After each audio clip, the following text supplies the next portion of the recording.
Inside Story Uganda, real source of political updates. Nga kirina abalonzi kyalina polling stations nga ziri 20 ekyalo kimu. Polling stations ziri 20 era twagenda okisalamu twagezaako ne tujjamu ebyalo 5 nsambya wano. Kati n'obunene bw'ebyalo naddala mu bibuga bwaleese ebizibu we mulondera wafunda abantu bangi babeegattamu abatalina mu nkalala ne kireeta olutalo. Kati nakyo gavumenti eno kitunulamu n'ebyalo ebyo bikola ki? To demo security ballot. Zeni ekikulu bannange kye boogedde ekyokudda mu security ballot sikiinaako buzibu. Kasita tubanga tumaze okukkanyanga eggwanga ne tujja kufulumya ensimbi ezo zigende mu kalulu ekyo sikiinaako buzibu kuba kituufu kyetaaga kibeerewo. Naye omukulu kye yagambye wakiwuliddeko kowosembyayo okuddira omuntu ne mumulangirira lwa mpaka kati ngamba mmwe kuba mwe muli buyinza aba NRM. Waliwo abantu abamu kyawadaga nga wabaddewo okukyankalana nga kwogambye ne batwala register ng'okulonda tekuwedde akawungezi ne balangirira omuwanguzi ng'ate okulonda tekwawedde. Kati mukulu Ssekabire waliwo ne wenalabye bazze drone yazze ne taxi byabadde bitondondoza mukono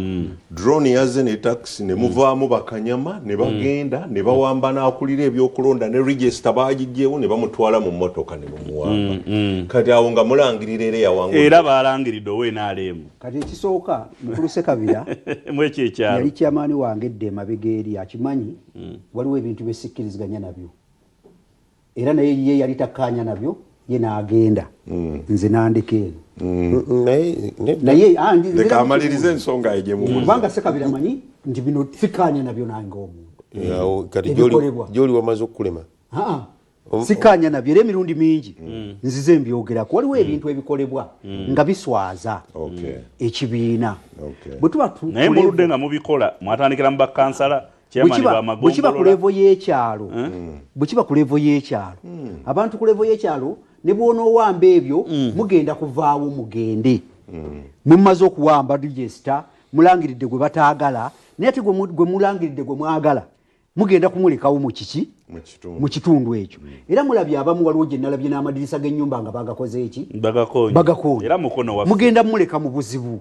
n'abantu bennyini oyo gwe mutaddeko. So waliwo ebintu ebimu omanyi mu NRM tuyinamu abantu abaagala okulaga bakama baffe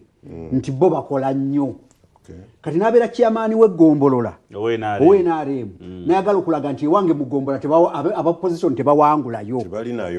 nayo naye ng'ate bakola ki? N'abeera kyamaani wa district NRM nayagala okulaga kyamaani wa national nti ewange opposition nagikola ki? Ebikolwa ebyo bikyamu. Kamwemu ka information ekireeta ekyo mutadde nnyo ssente mu structure kati mwafulumya obuwumbi 25 kalulu kano mwaziwa baki? Kakati oli bwazifuna kugombolola ayino justifying nti yafunye ssente akola accountability. Ekyo si kikulu nedda kankulage mu Kenneth ndi chairman mu NRM w'egombolola n'ekyo si kikulu kuba ssente mmeka ssente ezo zajja ffe kye twakola kimu buli candidate waffe NRM ku kyalo mu bibuga yafuna emitwalo 10 ab'omu kyalo baafuna zanjawulo. Buli omukyalo eyeesimbawo mu bibuga yafuna emitwalo 3 omu kyalo yafuna gumu kitundu. Kati bala bataano abo ku byalo emitwalo 7 n'afunayo omutwalo gumu n'ekitundu abibuga ne bafuna 3. Sente ezo zisinga biliyoni nga 10 we zaagenda awo. So teba justification mbu accountability abantu mwebali nze nina abantu mu NRM bemmanyi nga ne bwe muba mwogera naye akimanyi bulungi nti okimanyi nti Kenneth wa DP ayagala okulaga nti Kenneth taliyo. Kati mu NRM abo mwebali era be bakuba emiggo baleese ne narrative yagenze mu kyambo muzeeyi yatugambye ero zonna zirina kubaza NRM bakwata ne ssente ezaabwe nno kankulage ezaabwe ne bateekamu naye nga baagala okulaga ensi kabampaani nti ewange tewali opposition. Nze sobola kukwata ssente ze ziteekemu mbugenda kujjako Kenneth ku bwegundi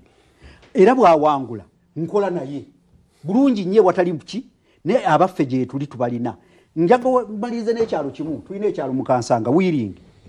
twatula ne tulaba nze kyamaani w'eggombolola eyo ne tulaba nti tujja kiwangula ne ngamba candidate wange owenaremu tutule ne independent atusinza amaki amaanyi tukanye atuweeko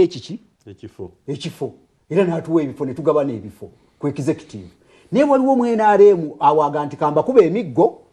nyakule owanga awangule gyebali abo nibe bonoonye enaremu era be baddusa ne Ssekabira nina ensonga gye nabadde ndekedde wa be badyonoonye oba yo yennyini nnyononefu munjagala tuve ku nsonga eyo obudde butuuze. Nina ensonga gye nabadde ndekedde mwami Simbwa naye n'agaana okugyogerako ensonga y'okuyingiza amagye mu nsonga z'ebyokulonda siri ku poliisi kubanga poliisi yekuuma obutebenkevu bw'eggwanga munda era yo egamba nti they maintain law and order okuteekesa amateeka mu nkola n'okukuuma obutebenkevu kakati amagye bwe gaali gatendekebwa ne bwe gaali gatondebwawo galwanyisa abalabe ba Uganda abava ebweru wa Uganda wetuugirira kati teriyo nteekateeka yonna gavumenti nga tebatadde mu magye era ndowooza nti gavumenti eno buli nteekateeka gyesooka okukola kyesooka okulowoozaako ebajeti y'amagye eri etya ku nsonga eyo ndowooza nti nekyo nakyo kyamu parliament mwaliyo ne basaba bajeti yaabwe y'amagye nga bagenda okwetaba mu kalulu olw'okuba ng'oyambadde free Dr. Kizza Besigye owaddeko ku ddakiika yange soko neebaze nkusiimye obudde ngenda naye obubaka bw'ayina neyanziza honorable kati abangi tugenda ne tunuulira poliisi wamu ne UPDF naye twali soose ne tumanya gavumenti eno lwaki yayongerako akagambo kano F buli side forces ntekitegeeza ffe bye twagala okukola tebajja tukirizanga balina otufosinga bufosinzi kyova olaba nti bo bye baagala yadde balabye gwe tokyagala bakikola bakigenderedde kubeera nga batufosinga tukole ebyo bye baagala neze banzikirize nga munnamateeka mbaweeyo kamu kekaba kasembayo ku nsonga eyo ey'amagye I think bana bali mu parliament balina okutuyamba bakyuse bukyusa tteeka kubanga etteeka erifuga ebyokulonda ligamba electoral commission okukozesa poliisi and other security agencies okitegedde kakati amagye awo wegayingirira baani we bayingirira naye senga bali specific nti electoral process mu ggwanga erina kubeera manned by electoral commission with the police only awo kyayogera kiba kiyita naye buli lwe bagambako other security forces and agencies awo wava obuzibu kakati kaŋŋendeko okuludda nga ntandikira nawo munnamateeka esebo embeera gye tuli mu ggwanga tutunulireko ku judiciary yeraliikiriza bannayuganda kuba ebitongole birala badde buli omu aga nti ebitongole ebirala bigize kati twasigaza judiciary ekitongole kiramuzi kyokka essiga eddamuzi lyokka naye nali batandise oddijjamu obwesige babadde bakyogererangawo ekyo nti siga ddamuzi lyokka n'abakulembeze abalala bonna buli agera bwati ng'agaa waakiri tujja kuddukira mu kkooti kiraga nti alinayo obwesige bwaga nti oba baganye bwe bati tujja kgenda mu kkooti naye kati kitandise okulabika nti ne kkooti kiyinza n'okuleetawo mu bintu ebyangungu bakiyita ani kutwalira amateeka mob justice kutwalira amateeka mu ngalo ekiyinza okuddukira eyo naye ku ludda olwa politics kkooti nga zitandise nnyo okulaga nti waliwo abakwatibwa abatalina kuweebwa bail abalala basobola abalala tebaweebwa waliwo kampunzikene kano tulina abasibe abannabyabufuzi 3 abanene kati Dr. Besigye Erias Lukwago Muwanga Kivumbi bw'otunuulira ebyatuuse ku Besigye ekiseera kino agenda mu myaka 2 beyiro yamummibwa netuuka nekiri mu mateeka kimuyita mandatory nga tekikyaliko nakukubaganya birowoozo byatuuse ebbanga bwe riti alikwa kuweebwa buweebwa byonna byagaana tutunuulidde Erias Lukwago n'embeera gy'alimu mu bulamu bwe byonna biganye n'ebbaluwa ne zijja eziva mu ddwaliro nti agende e India ajjanjabwe omulamuzi n'agamba nti okutuuka nga prison yetugambye nti tesobola kumujjanjaba kwegana tunuludde mu nsonyiwe kino kyamaze oba nze nabadde sitegeera bulungi oba otherwise Mulago Hospital ne recommending omulamuzi n'ajuliza luzira ye eddwaliro ka ndoze bera health center yeruzira nga ayagala recommendation ya health center okusinga ya National Referral Hospital nti okujjako luzira bwene ngamba nti sikyasobola mujjanjaba nja kuwulira naye ebyamulago awo ntunulira opposition weyimiridde where you follow kati nentunulira Muwanga Kivumbi n'akwatibwa ne mufayiringa bannamateeka kyemuyita habeas corpus mumuleete omubiri gwe nga mulamu obanga mufu poliisi nejja mu kkooti negamba tetumulina ne bwe mutunoonyaawa ne bwe mutusulika ne baleeta amagye ne gaga tetumanyi na bwafaanana tetumuyinaako yadde eddakiika emu ku that very day Attorney General n'agamba enkya nja kukomawo ninawo crew gye nfunyeeko nnyinza okukomawo enkya ntegeeze kkooti aba akyayogera ebyo tugenda okulya nti poliisi ye Nateete mutwala mu kkooti e Butambala naye nga high court yemusabye poliisi negamba tetumulina the same police temuyina nemutwala mu magistrates court e Butambala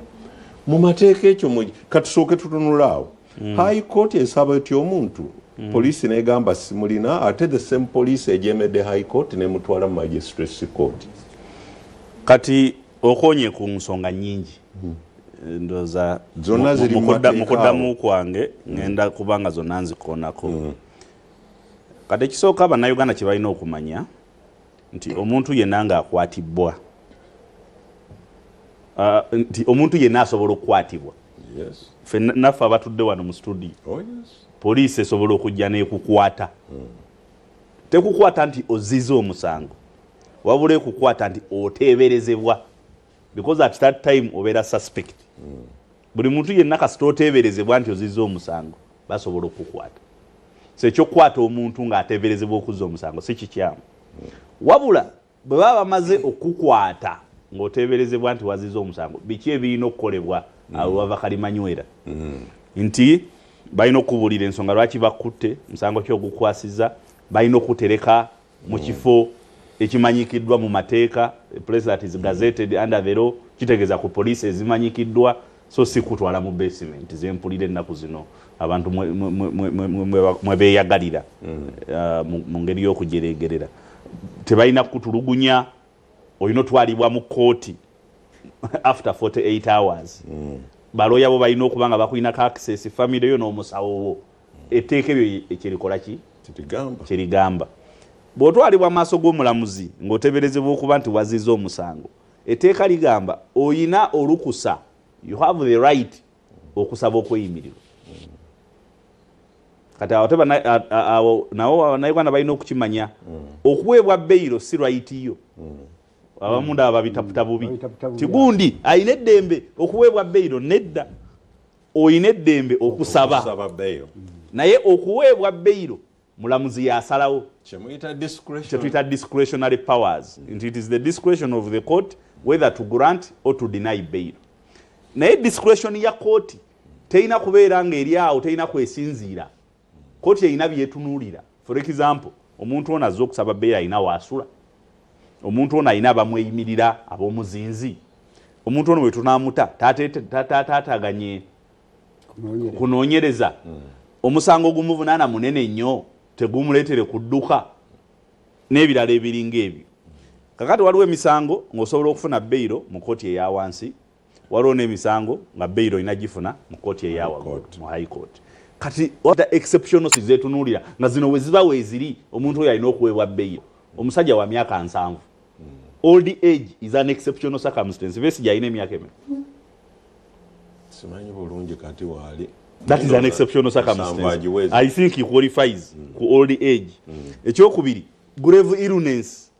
is an exceptional circumstance omuntu mulwadde muyi which I think Besigye qualifies mu grave illness qualifies mu grave illness kati discretion obuzibu bwe tuyina bannayuganda njagala bampulirize bulungi omanyi ffe DP tetutyanga kwogera era eno ye position yaffe institution za Uganda zigenze zisereba kati institution eriemu yokka wano mu Uganda ekola eriwa office of the president all other institutions are fused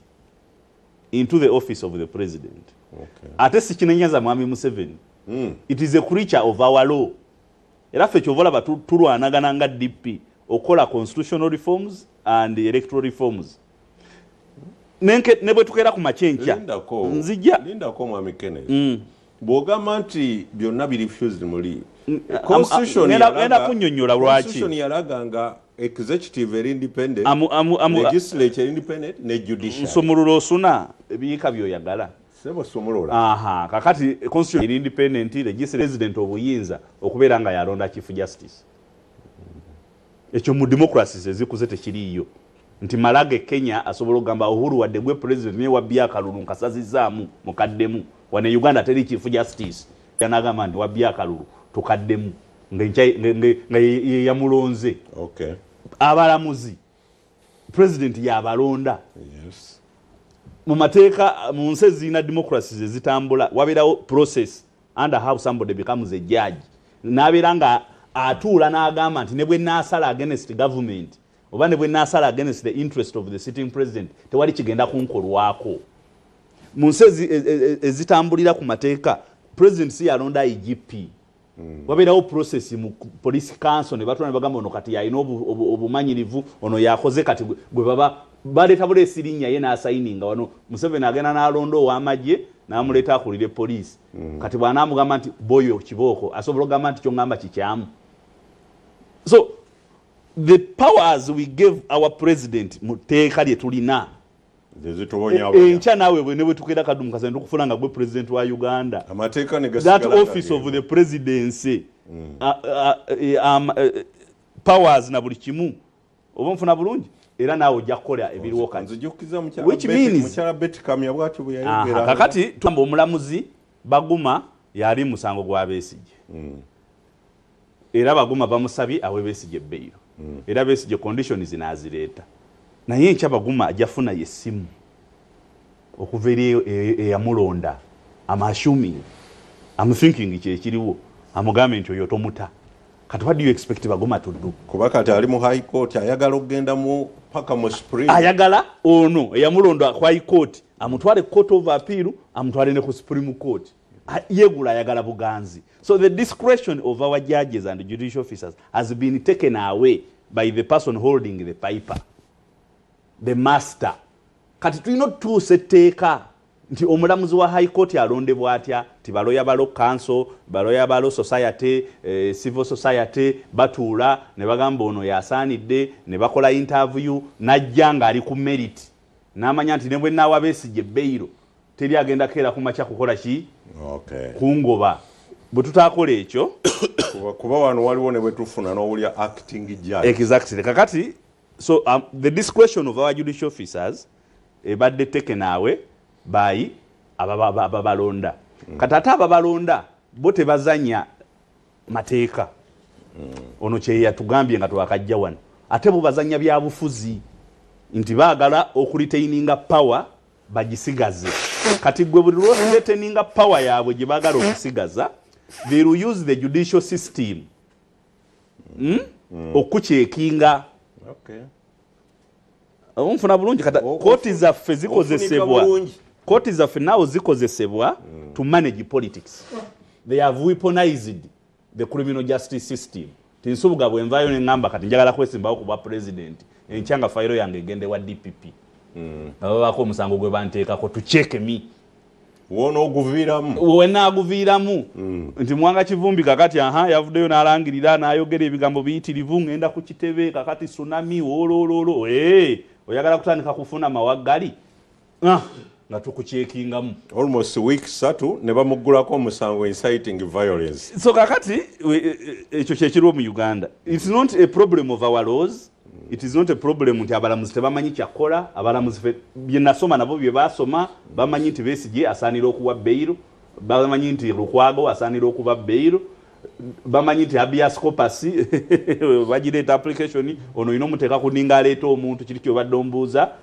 kakati kye baakoze high court yegamba mumuleete ne bamutwala mu kooti gye bamukyagingidde kati kitegeeza application ya habeas corpus mu high court ebere becomes superfluous kubanga habeas corpus egamba produce the body already bamuleese kati tokyalina makulu. So ekya court nkyogeddeko ekya bail nkyogeddeko discretion nkyogeddeko kakati nga munamateeka omuntu ku level ya Lukwago ng'abadde road mayor ayina amaka agamanyiddwa wa buvunanyizibwa talina gyagenda kuddukira you are suspecting nti ayina omusango gwe yazza nze gwensuubira nti teguliiwo because kati nze nina omuntu yagenze for example nabba bank najja ewange nzero yawe of course ayina okudisclosinga nti yabbye bank mbonsobola omuwolereza obulungi kati bw'ojja nonchaginga azana accessor after the fact tiwamanyako nti ono yabba bank n'otajja kuŋŋamba it is absurd Lukwago yali lawyer wa Besigye. So if there was any treason attempt by Besigye, Lukwago, by virtue of being the lawyer, oli alina okumudisclosingira amubuulire. Kati under amateeka agafuga ba lawyer,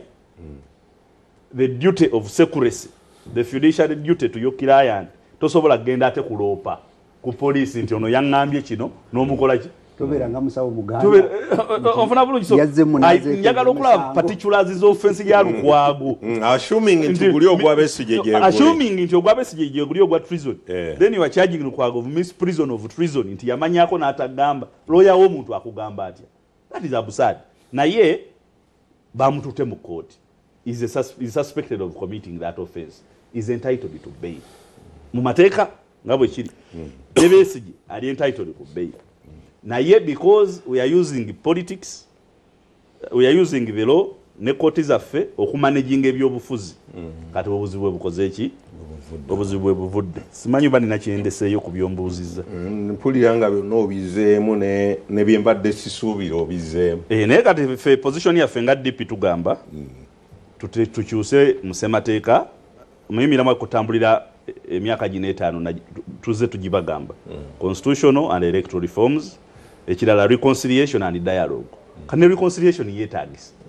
Fana nalabye mutabani wa Besigye nga awandiika ebbaluwa bambi nga akaaba amaziga. Awandiikira Muhoozi, awandiikira ne President Museveni. Nga mu spirit gyagiwandiikiramu alaga nti families n'ebbiri zirina okutuula ku mmeeza ba having a dialogue. Beesonyiwe. Oyinza okwaliwo ebyali emabega ffe bye tutamanyi. But they need to sit, dialogue and reconcile. Ogwe mulamu gwa DP. Ekirala, President Museveni has overstayed in power. Buli muntu walwa mu buyinza ono yabadde akikoonako. He becomes the institution himself. Kyongamba office of the presidency emyaka 4 Mwami Museveni yamaze mu buyinza. Buli PS aliwo ye yamulonda. Buli mulamuzi aliwo ye yamulonda. Buli director aliwo ye yamulonda. So himself now is the institution. Kyolaba banonze mbasekerera olumu. Bagamba nti basobola omutwala nga tebadiscussinze naye. Naye kirungi kyatuyambye nti kati bakkiriza okuyingira iPod. Tutule naye tumuteese, twogere ku ngeri gyagenda. Bano abeesunga okuyingira, tubateerewo eddaala, baleme tugwira nga bambuka, ate naye aleme tugwira nga kka. Naye ffe tubibagamba nga bagamba DP, mwalya, simanyi mwogera biki. But we are speaking the truth. Tulina dialoginga, tulina okusonyiwagana nga bannayuganda. Tulina n'okulaba peaceful transition. Government yene ino coming at one end. Bannayuganda balabe ku government ki? Endala. Jemira mwaja fenga ngateze mirembe singa government wezibadde zijjanga nga buli agenda okulayira ayita ku mirambo gy'abannayuganda ogenda okukola ki? Ekyo kiina kukoma ku Mwami Museveni. Awo simanyi obanga DP twogera bibi oba twogera birungi. Mukulu Asiimwe ku nsonga eyo bakama abo be bali mu nsonga eno wakati ababiri Lukwago ne Besigye. Yes, Evo. Katorwa leero fe abamu ne kyasingira ddala okuva mu gavumenti eno ya NRM tudde ku opposition. Kwegamba nze Asiimwe John bwe natunuulira ssemateeka n'endaba n'amasigasa tegwanga kwe litambulira n'emanya nti eggwanga gye liraga wabi. Kati nensinzira ku bigambo Wilfred D. Besigye yawandika mu katabo ke ng'agamba nti it is easier to prevent something from happening than to repair the damage or cure the disease later.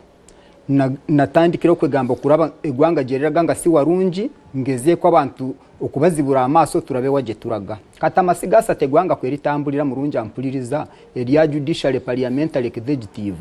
bwe gaba tegona nga tegenkanye tewali kye tuyinza kutuukako.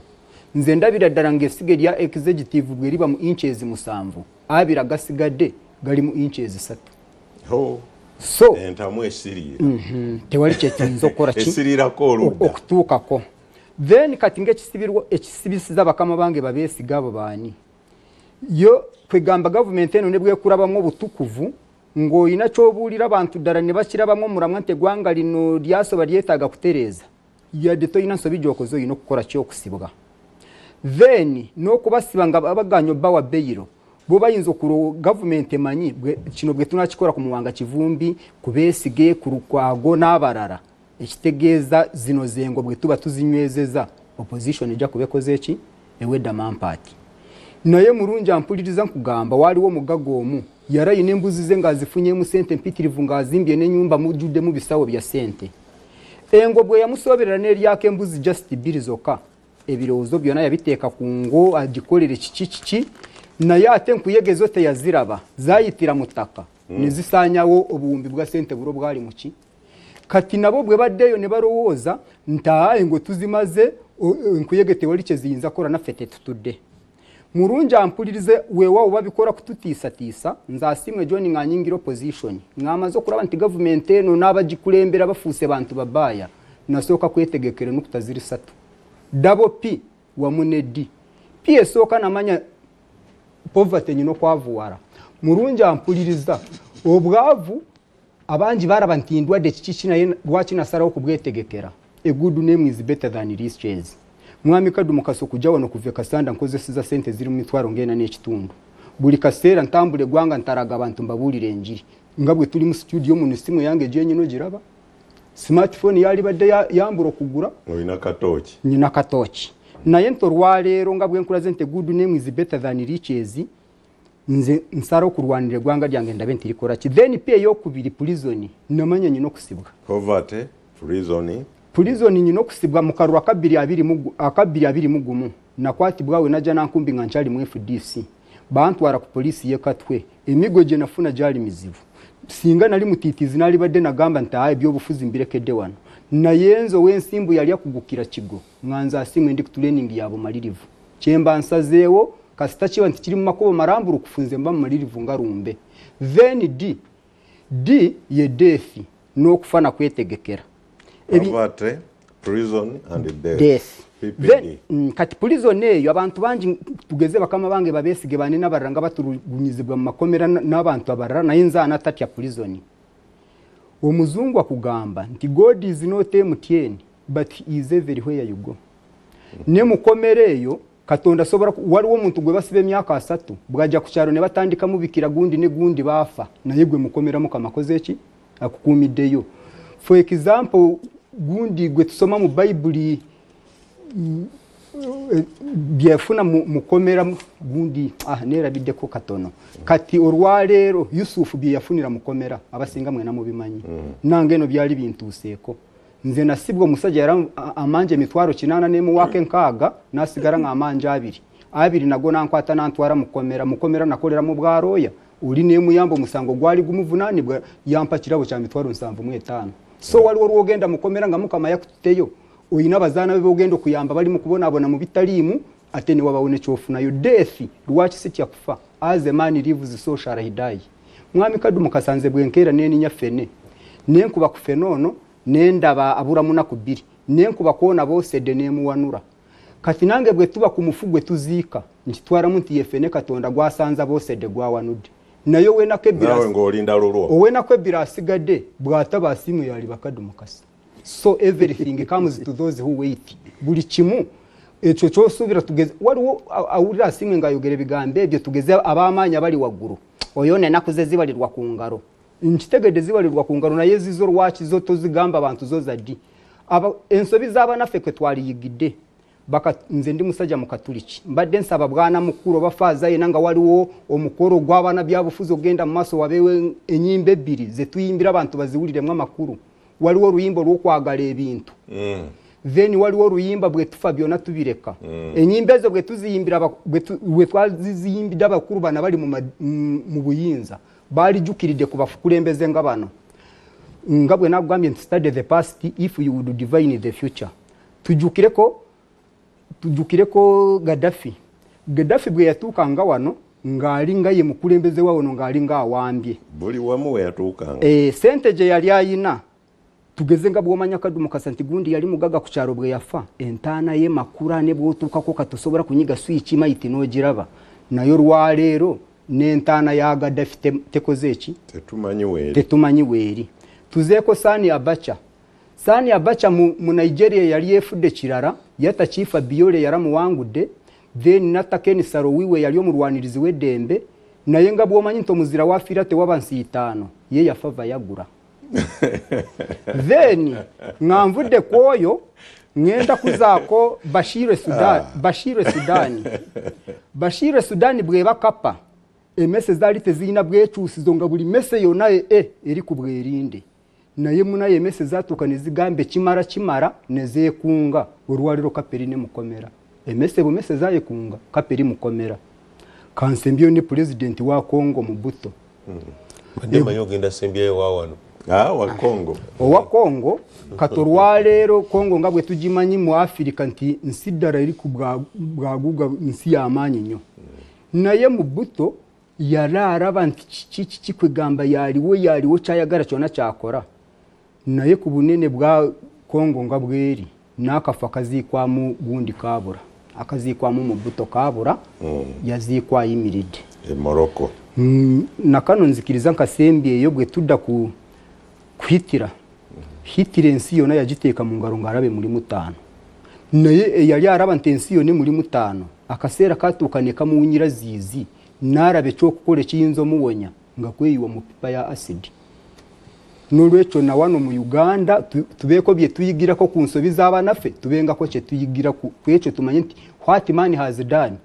also man can. Honorable Simbwa. Yes, sir.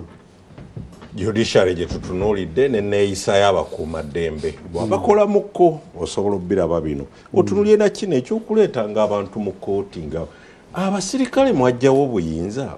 nti bw'okwata Muwanga Kivumbi omuvunaana inciting violence omutwala n'omuggalira eyo n'omukuba kuba njogera okusinziira ku byeyayogera mu kkooti wali yayogera maaso g'omulamuzi ng'agaje akasenge mwe bantwala katono sikamanyi simanyi gye mbadde naye bansamba ne bankuba n'entuuka n'okuvaamu omusaayi kyekyalwisaayo amazeyo ennaku nga 25 naye nga kasango mbukumye mu bantu omuliro ne baleeta ng'ali tortured. Kyokka ate ku ludda lw'omukulu Kenneth Kitongole gy'ogwa abalamuzi baasala nti omuntu ne bw'aba ali tortured alina okuwozesebwa, so luli kyalinga nti nga kiringa ekikugirako ku bakuumaddembe nga bwe baleeta omuntu akubidde obubi ennyo nga babagamba mwewadde obuyinza ne mumusalira ekibonerezo kooti ng'ebiyimiriza, kati bagamba ne bw'oba ozze bakubye batya era owozesebwe. Kiki ekisooka sijja kutunuulira individuals mu nsonga eno nti oba kino kiri ku Muwanga, kuba ekibadde ku Muwanga kibaddeko ne ku muntu omuki omulala, ekiri ku Besigye today kibaddeko ne ku bantu abalala. Bano balese nga zetwandise sample studies. Oluusi bambi abantu abatalina namannya yes. nga basobola kuba kati John alabye Machete yafunye omukisa n'afuluma after emyaka 6 oluvannyuma lw'emyaka 6 naye erinnya lye libadde ttono nnyo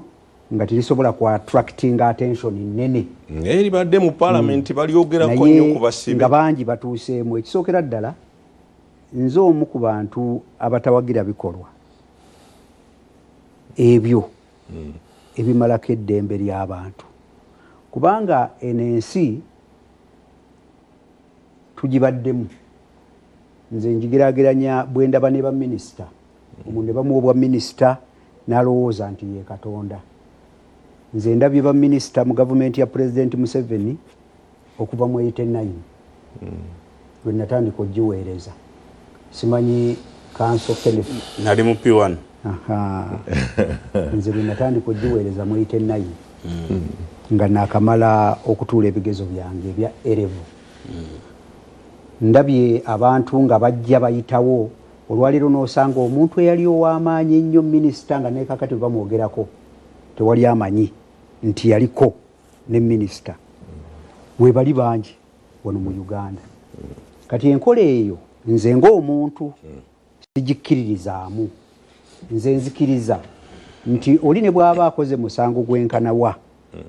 aweebwe eddembe lye nga bwe lirambikiddwa mu mateeka era ebintu byonna bitambulizibwe mu mateeka. Naye abantu kye balina okujjukira era kye balina okumanya nti kino kye boogerako ennyo mbu ebitongole bino oba amasiga gano geeyawula gali independent balooya be batera kyogera naye abantu abayitanga bajje basome mukyaka bino bye twayogeranga mu mazima gaddala amasiga gano tegabeerangako independent gano getwogerako legislature ne executive tegabeerangako independent era amasiga gano gayina essiga limu erigafuga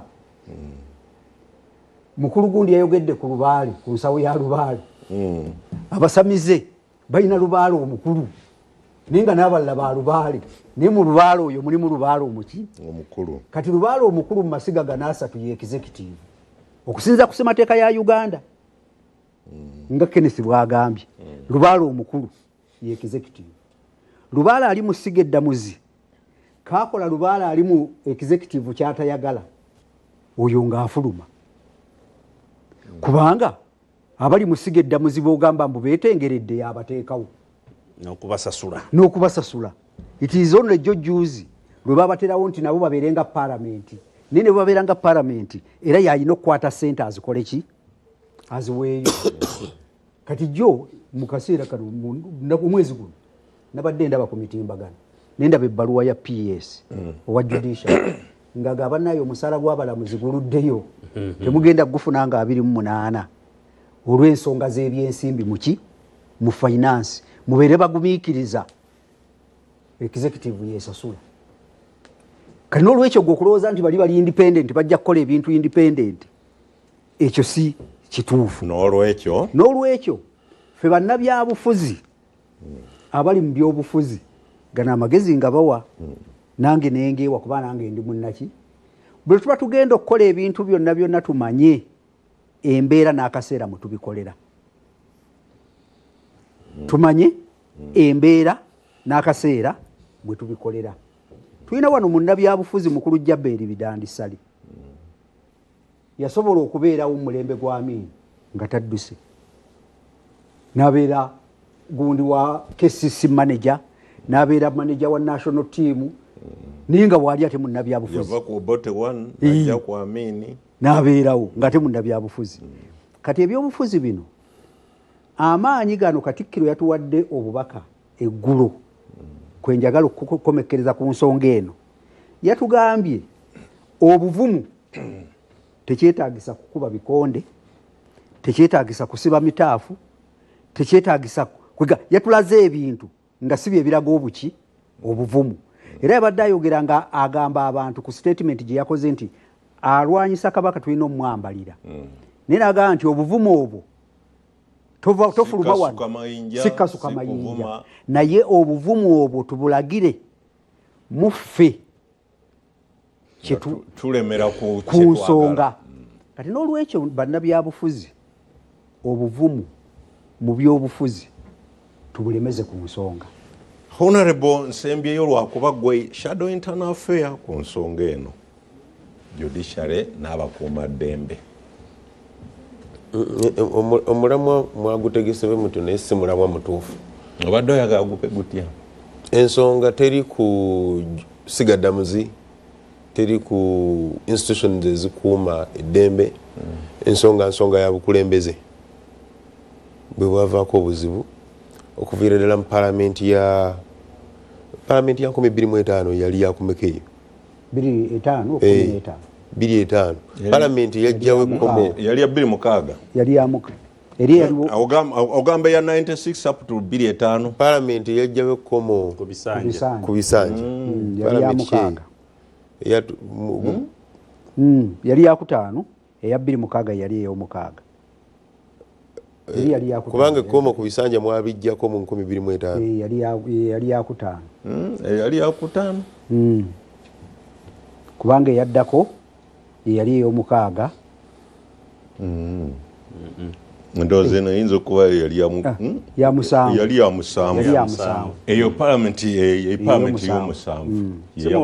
ye yaggwako 26 kuba 26 twafuna parliament ey'omunaana exactly Gwe wali mweriwa nze nali mu y'omunaana eno yali ya musanvu ye yajjako ekkomo ku bisanja simwe mwajjako tamu limiti asaaliyo ne age limit tewali nabyo nali navaayo ate bino byali sinnagendayo biri nali navaayo bonna nejerera sebo abantu abavunaanyizibwa ku mbeera gye tulimu ne mu kantoloozo ono yenna gwe tulimu bantu ba mirundi ebiri abakola ssemateeka bwe bamukolera balina ebirowoozo ebirungi eri Uganda ne pulezidenti obudde obwo yali tanakutandika kwekengera ye kennyini nakkiriza nti mbutuufu eno ssemateeka ekyasinza okubeera ennungi abagikwatamu ne bajjamu ekkomo ku bisanja kyalaga okusesetuka kwa Uganda kwe kutuusiza ne ku mbeera eno kwe tuli palamenti eno eya 2017 ibeera yakumeka ya 10 eno gitugenda ya 2017 yali ya 11 eyo 11 yali ya 10 twali mu ya mwenda yeyo 10 nejja neyongera stamp ku palamenti ey'omunaana kiyakola ey'omusanvu kiyakola bwe yajjawo ekkomo ku myaka eggwanga lino ku musingi kwe lwali litambulidde nga tebannaba kukola nsobi ya 2025 Uganda senge ino obutebenkevu kati buno obudde bwe twogerera buli kyonna ekikolebwa kyakukuuma Namulondo etali no Namulondo yaffe ey'obwakabaka wabula ey'obukulembeze obwa Uganda eyawamu kubanga eggwanga lyamala okusesetuka ne liva ku musingi omutuufu n'olwekyo bw'otandika okutunuulira judiciary ogambe nti judiciary kino ekikoze bwiti judiciary tekyaliwo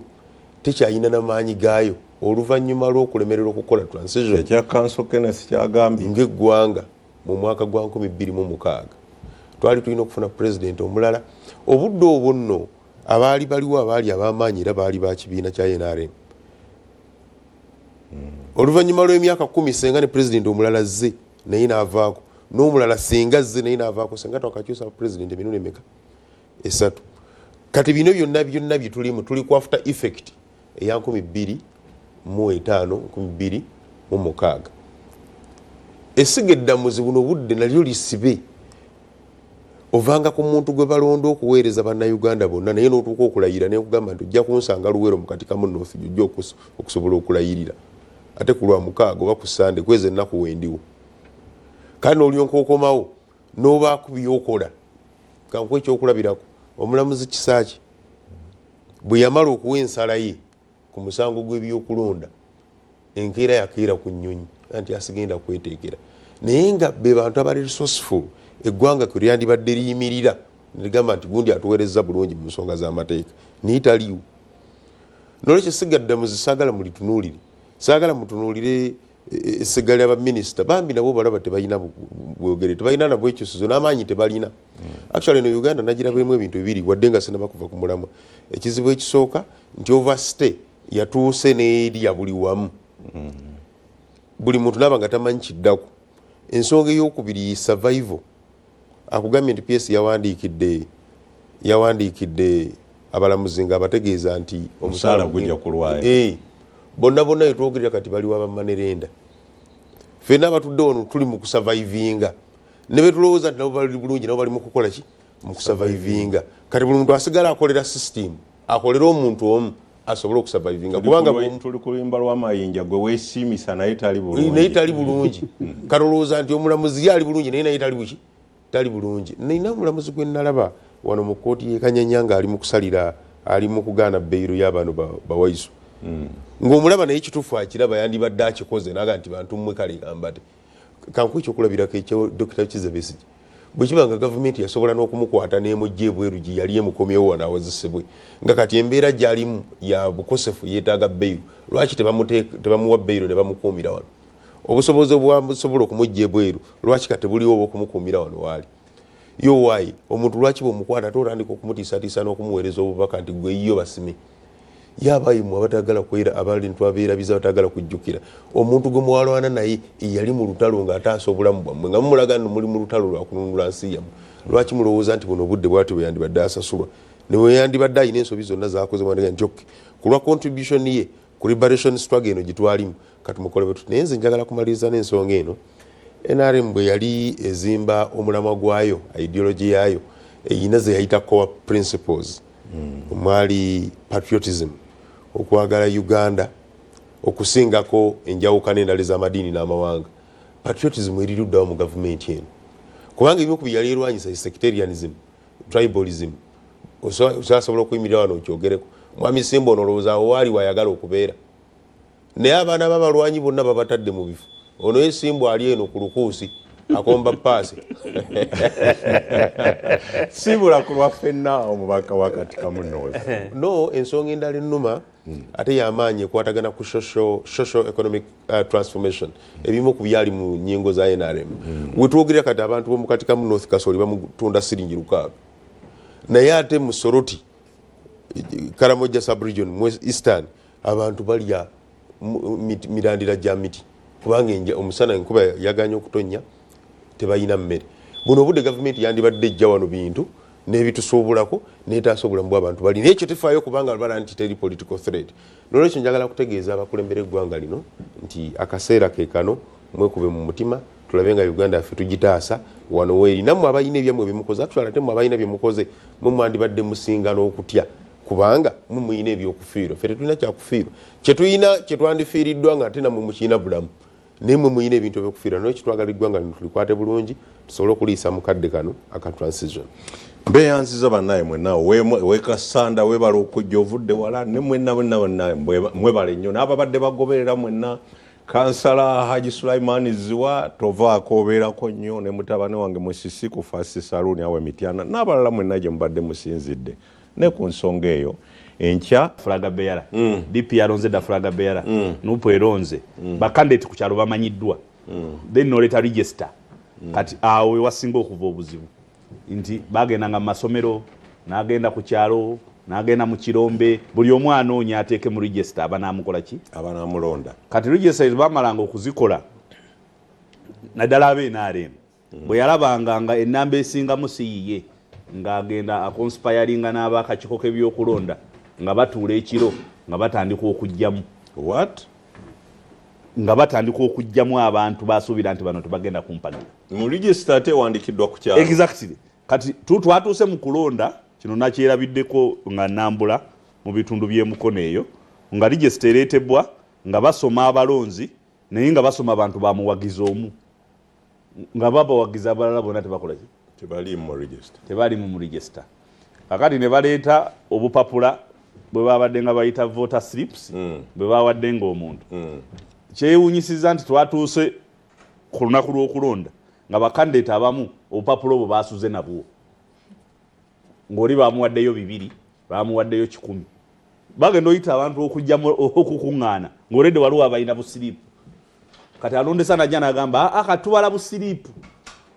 alina kasiriipu gwe tubala so organization enteekateeka yaako bakateesetese mu ngeri nti kabadde kangu kakumanipulatinga then ne tudda ku mivuyo linda kawo kinconfuse nze babala busiriipu mbadde ngamba asimbye layini gwe babala mwasimbanga layini mwena nembeerako abantu nga 4 oli najja n'agamba alina kavota siriipu gwe tubala nga yakajjeewa kibuzo kyobuuza nange kyembuuza era bano ne babeera ku layini ne batababala ne babala abalina obupapula ne bagabo naafunye bwe buti kati n'embala nno yabadde nga yeewuunyisa basookanga kubala layini ya NRM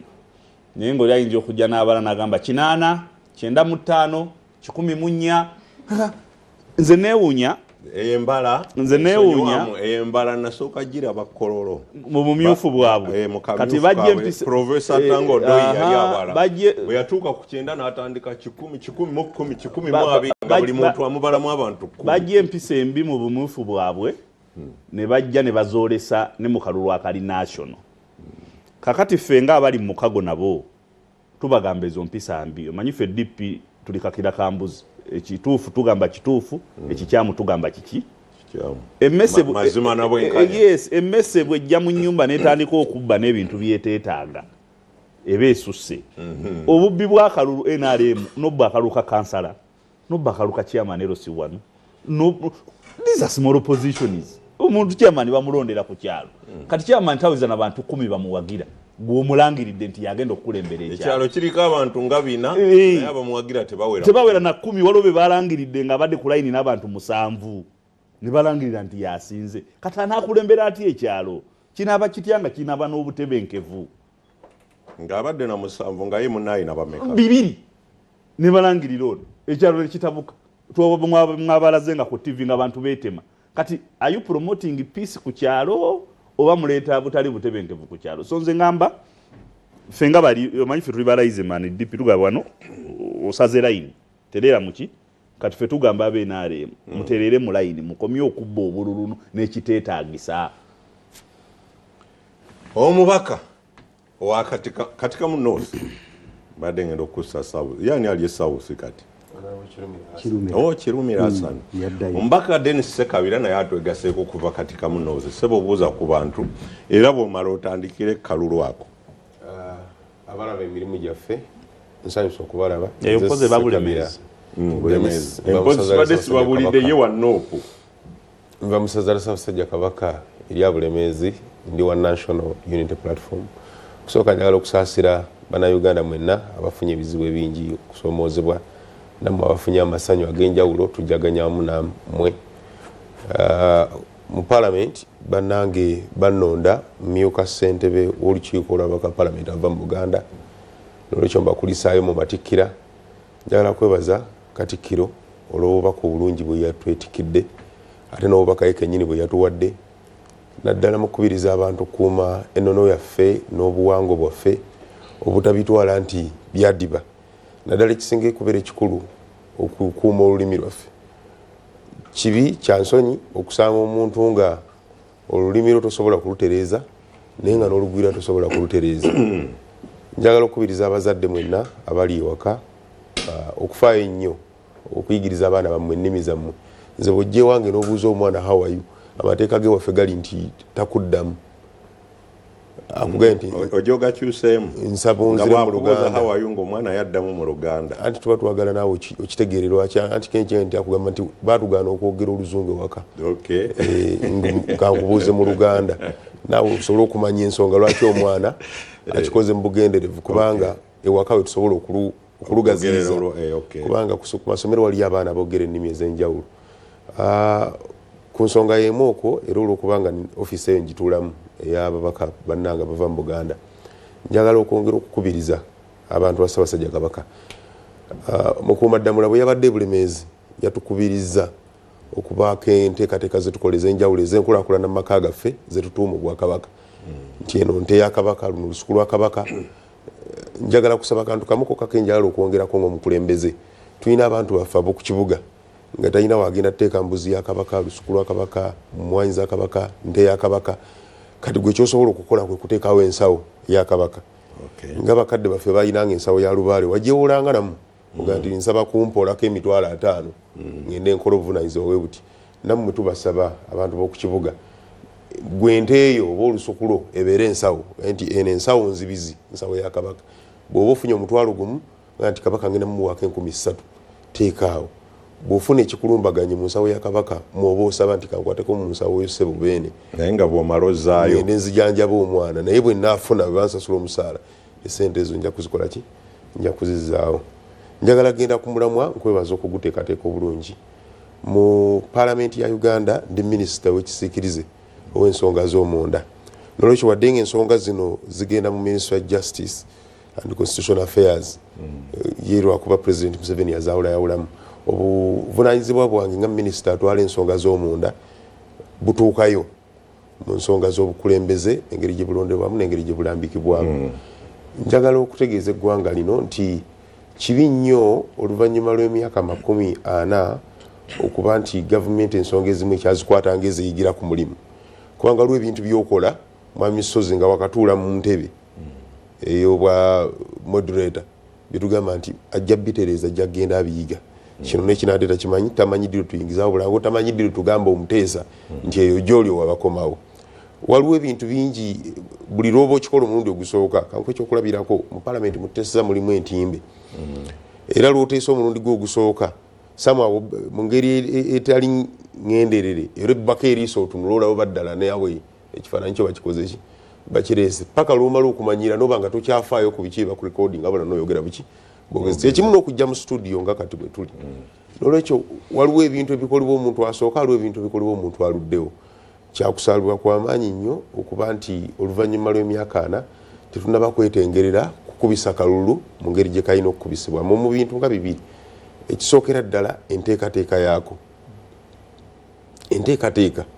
akalulu mwe mugenda otandika okwogerako nti kalulu nga katandikira ku lupapula eyakola enteekateeka nti akalulu kano kalirondebwa mu budde bwe buti era kalirondebwa mu nnondebwa bwe tikyakusaalirwa kw'amaanyi nti akalulu akasinga okubeerako omugaso mu ggwanga kalondebwa mu nnondebwa y'okusimba mu mugongo mwe temumanyi kitegeeza ku kyalo kwe musigala kwe muwangaalira sozi Kaddu Mukasa n'akimanya nti mwamusimbye ku layini ku mugongo abantu bana nentunule mabega nga simbwa taliyo ne mutunulya nga ali ku layini ndala wali kyabutemu ne mara n'empangula ate najja mu ofiisi yawe exactly bannange mwe temumanyi kusoomozebwa kwe tulese ku byalo ng'abaka palamenti etugamba nti ffe tukola amateeka ganaateekangawo eddembe obutebenkevu n'obukulembeze obulungi kikyamu nnyo mu kyasa kya 21 okukubisa abantu akalulu ka layini ng'okimanyi nti luli bwe wafiira gundi yakusuza naye ku lw'ensonga z'obukulembeze ng'osazeewo oleme kumuwagira lwakuba yakusuza wabula omuwagira olw'ensonga endala ku kyalo tuwoolagana tweyazika n'omunnyo nkuyite kwazika bula tusaba ne ku munnyo tusaba omunnyo tusaba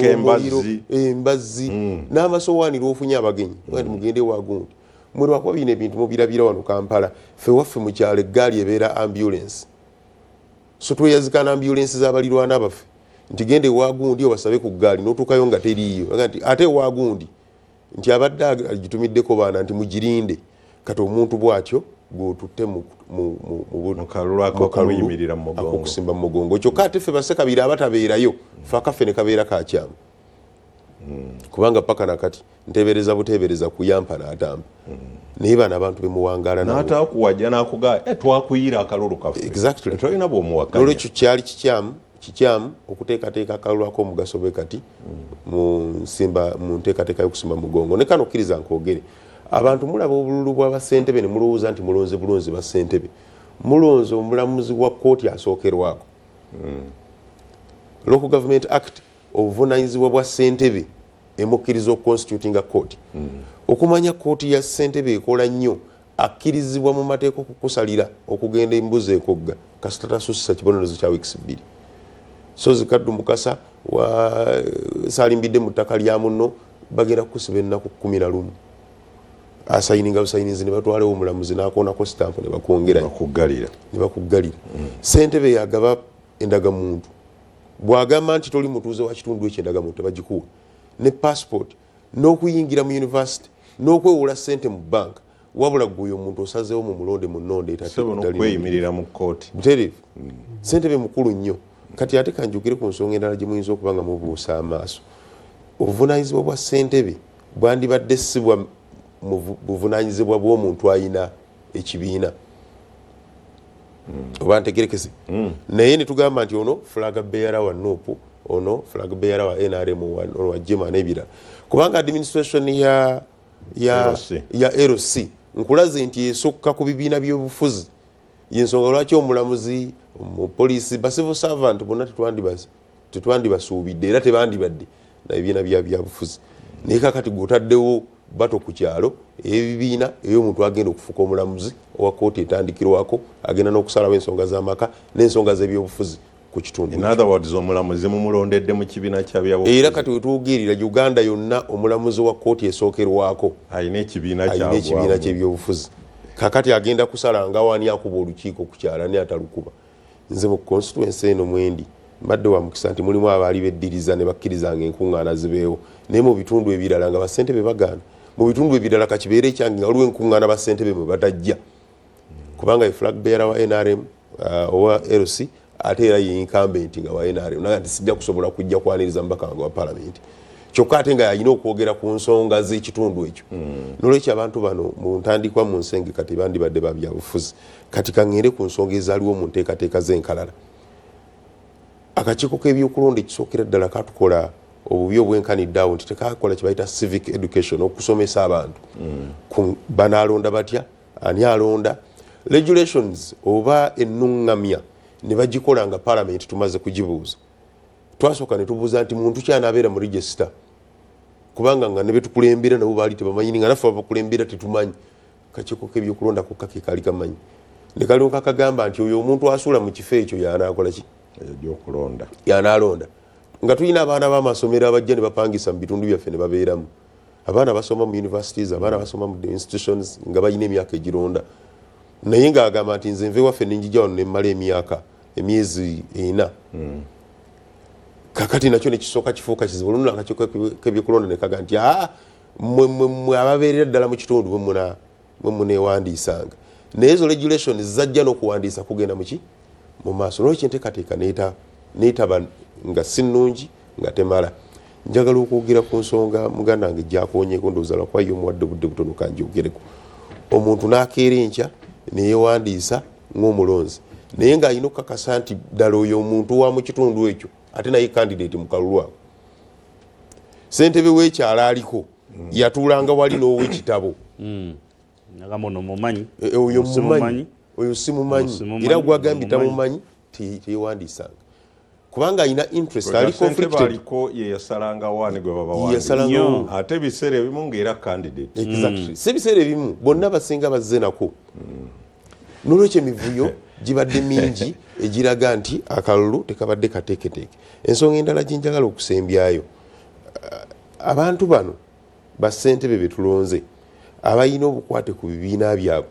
ekibiina ekimu kino ekya NRM kyakoze ne mobilization mu budde nga bassentebe bano bamaze okunominating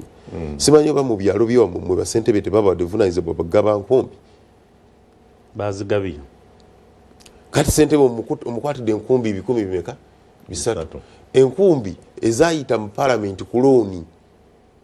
ze bagaba ne mu kalulu ka palamenti kati ssentebe bamugee nti kati ate kyalo kiyiseemu kukolayini rawundi buli muntu omuweyo enkumbi ali mu kuwa bulabo ali mu kuwa birabo bantu kakati n'otuuka ku layini nze nina we nalondedde ewaffe mu etteeka erifuga ababaka ba palamenti mu campaign teribafuga ba LCs anti era tulondebwa mu tteeka lya palamenti bano balondebwa mu tteeka lyabwe erala okugavuma kyeŋŋamba eryabwe teryogera nga kiri tewali kugaba birabo byonna mu campaign anti kati abitambuza nga ssentebe w'ekyalo bo bajja kugamba tuyagala kugamba nti kati ekyalo ekyogera tekirina ssentebe asayininga so nkulaze nti ekisookera ddala enteekateeka teyali nnuŋŋamu n'omwoyo ogwaleeterwamu etteeka mwe banaalondebwa bino ebyabwe ebyokusimba layini tekyali mu buluŋŋamu naye nakyo kyakoleddwa mu bukyamu muganda wange ava kubuulira waliwo abamu bye batuuse nga n'alondesa naye tamanyi kyakukola nga asazeewo abale obupapula waliwo ekyatuuse nze nalabyo n'omusajja ow'ekirooto kaweesa oyo ow'ekirooto yazirise omusajja bamusiiyisa akalulu n'azirika kakati ennaku zino abadde ayogera ebintu bibiri nga yeewaana okuba nti yava mu nuupu n'ayingira ekibiina ekirala n'ayingira NRM n'agigattako empeekera yaayo gyetambula nayo kakati bagenza okulaba nga candidate oba recruit omupya afa gwawo RDC naga nti bani musooke mukubeyo akasimu omusajja oyo yakajja embeera mwali si nnungi akalulu bakamuwadde bannyuse mwamisozi kaddu mukasa olwokuba ndi mubaka ebintu bingi mbimanya paka nakati wali abantu abawangudde nga tebanakufuna declaration of form results oyo bamulangiridde kati esentebe kuba toyogerako yazzeeko yawangudde wali nga nalaba n'ebyavaayo nga bagaba mu bukubi anti kyekyonga nti bagenza okugaba empapulo n'agenda okusayininga bwati yagenza okugaba olupapula ng'essimu emaze omukubirwa nti omusajja oyo tafa kamuwemu information katono mwatuleeteranga bano amawulire nga mugamba wano akalulu ku kyalo kayiise mwe bennyini nga mubaddewo ti abantu bazze ne beekyanga kyanga register bagiyuziza akalulu kakoze eki kayiise I want to give you information nti akawungeezi DRFOM baali bamaze ddo zijjuza nga n'olukiiko olujjudde nga bamaze submit kansembe honorable Simbwa be bateeseteesa akaluka naye mwami Simbwa katana kwogera tomuteekako kintu kinene kifaananyi ekyo okulonda kuno tukwadde kulungi olaga nti Simbwa mwe bateeseteese ne Simbwa naye ali eno ku lukuusi yaleka yaba yeegaana musajja wa NRM honorable mubaka wange ankiikirira katika muno era mu kyalo kyange mwendi mu katika muno bampangudde nuupu yampangudde kyalo kyekyo kirangira nuupu yampangudde nenzikiriza entebe ne tugiwaayo ffe tubadde tufuga naye bakitututteko naye ensonga zino ngazi njagala nsooke waliwo obuntu nga bubiri ku kintu ky'enkumbi Honorable Ssekabira etteeka ne erosiri gikwatako okulonda kwonna eryokugaba ebintu mu kulonda lisigala likwata ku buli muntu yenna naye kyaliwo ku nsonga y'enkumbi nti tayimingi ya kampeyini eyateekebwawo Electoral Commission yali yanjawulo n'ekiseera ky'okugaba enkumbi newakubadde omuntu yafuna omukisa okwemulisa mu batuuze nti yaleese enkumbi naye akaseera ka kampeyini 0 si wano kaali tekannaba kutuuka akali gazetted akalangiriddwa naye bazigaba yeyambisa akakisa kano oluva mu kugaba enkumbi agenda ate n'agenda mu kampeyini mu kalulu naye ngaawo baali outside the campaign period. Ekyokubiri nzikiriziganya ne bannange nti ekifo ekyo ekikulu tetwandisimbyenga mu mugongo kubanga era mu nnonda yonna lwaki twakyusa nze nina omukisa mukulu kaddu n'abatulaba RC okuva lwe zaatandika okulondebwa nali mulondesa nga zikyali RC mu 89 mbadde mulondesa kuba ebiseera ebyo nali nkola mu ofisi ya RDC nga ffe tulondesa RC tebyali bya Electoral Commission ffe twalondesanga aba ofisi ya RDC nga ffe tugenda ku byalo ne tutegeka badagambye tulonde ne tukola okulonda tukolagana na ofisi ya town clerk wano mu Kampala ne tutegeka okulonda naye twamuyitanga DS1 twayinanga district executive secretary ng'ogyeko town clerk wa Kampala ate mu ofisi wane ewaffe twayinanga gwe bayita district executive secretary nga gwe tutegekana ne tutegeka ebyokulonda naye kyo kituufu nti okulonda omulamwa gwakwo gw'okulonda ye muntu okulonda omuntu nga tewali ategedde ani gwalonze ku level yonna sekurese eyo nkulu era kyekyo ekyatwala mu biveera mujjukira akalulu k'emu biveera n'ebbaafu era nga twagala ogaane kulaba ani gwe maakinze kati eyo nsonga alonze yesigaliza ekyama kye naye olw'okuba nti byajjamu ensimbi empitirivu ennyo bw'otunuulira akalulu keero si kanene nnyo kagazi nnyo okusinga n'akabamemba ba palamenti kubanga bw'ogenda keero si kalina polling station emitwalo 7 bw'ogenda ka palamenti oba ka president kali mu polling station emitwalo 4 kitegeeza nti expense gy'ogenda okukozesa ku kalulu kali akanene amini akeero si bw'ogigeraageranya n'eno eya president kiba kitegeeza nti aka president olina okukubisaamu emirundi emeka Electoral Commission kati awo waavu obuzibu bwokka mutaka aliwa ono naye nga kyekituufu nzikizaayo nammwe nti wano okulonda ku mugongo kiteeka abalonzi mu bulabe kati bwe tugenda ku nsonga ennuŋŋamu ezaaliwo mu kalulu kano obuzibu obusooka bwatandikira nga mukulu Ssekabira ne munnange Kenneth bwe bagambye bwatandikira ku Electoral Commission Electoral Commission yalemwa okulambika mu ntandikwa yalimu okulambika ani asaanidde okulonda mu bifo ebimu naddala bino ebiri mu bibuga tulina abantu abali catered for mu kalulu kali akanene ba emirundi ng'esatu omuntu gyakolera mu kalulu kali akanene akkirizibwa okwewandiisizaayo omuntu gyazaalwa akkirizibwa okwewandiisizaayo ne gy'abeera kati mu kalulu kano baalwawo ab'Electoral Commission okuclarifyinga muntu kyateekeddwa era twalaba ne chairman w'Electoral Commission bwe yajja mu kisenyi katono kenjalo terezeemu polling stations mu kalulu ka LC ntono okusinga eziri mu kalulu ka General kubanga mu kalulu ka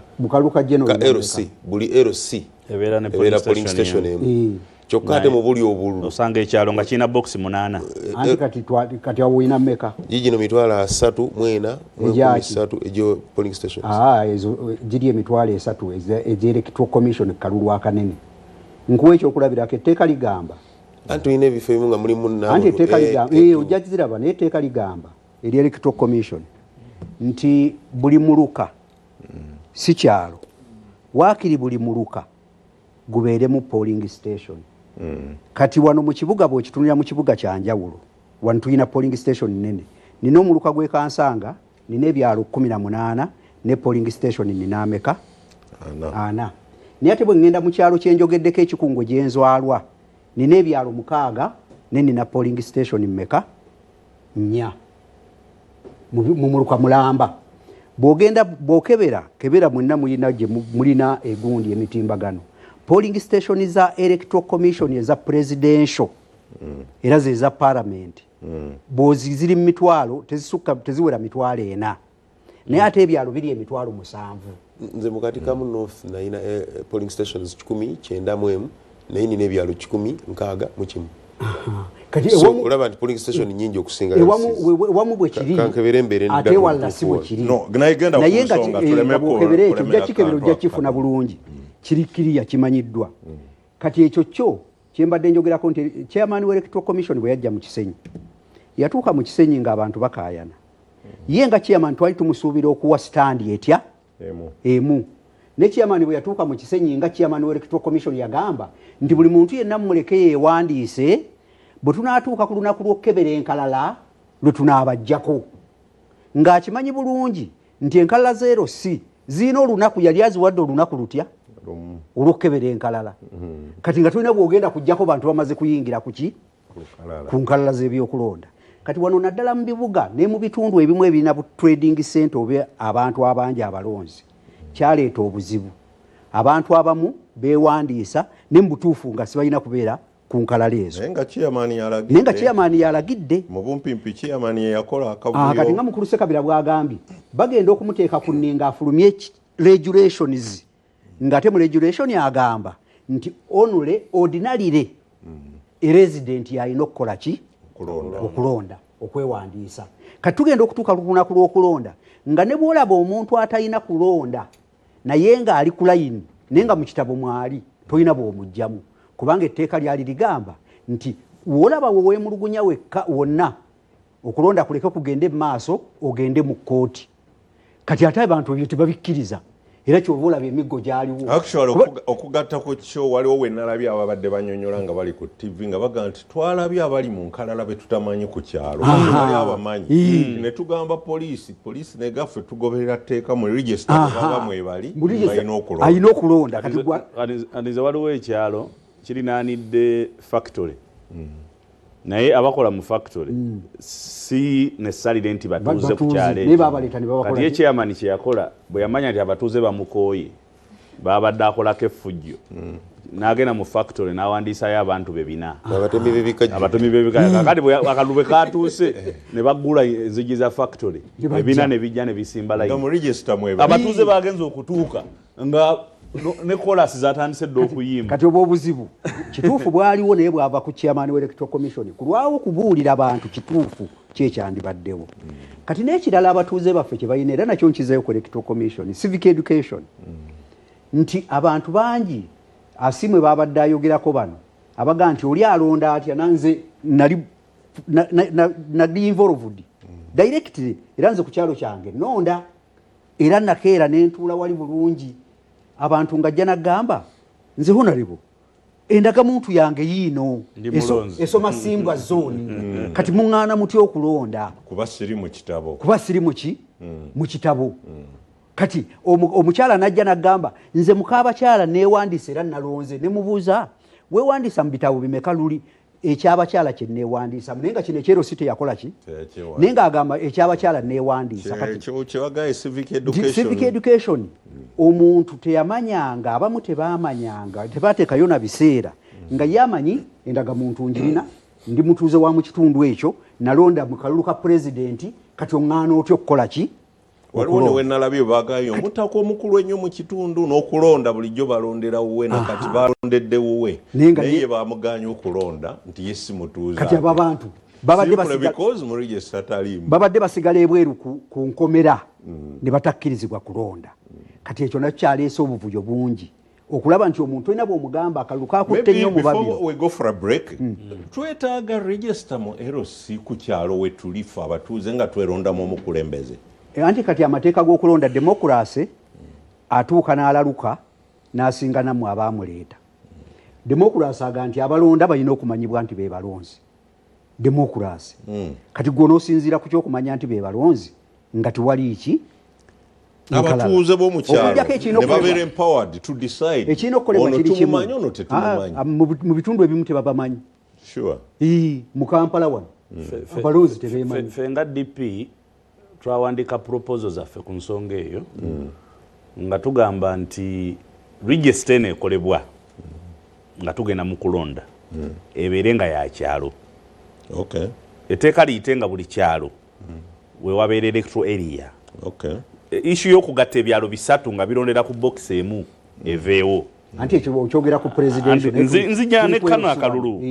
because tusoke tukyuse etteeka nga MP bwagambye akalulu ka LC1 kaddeyo kabeere ka security ballot that is our proposal nga Democratic Party bekaddayo ne kabeera ka security ballot register ebeere ya kyalo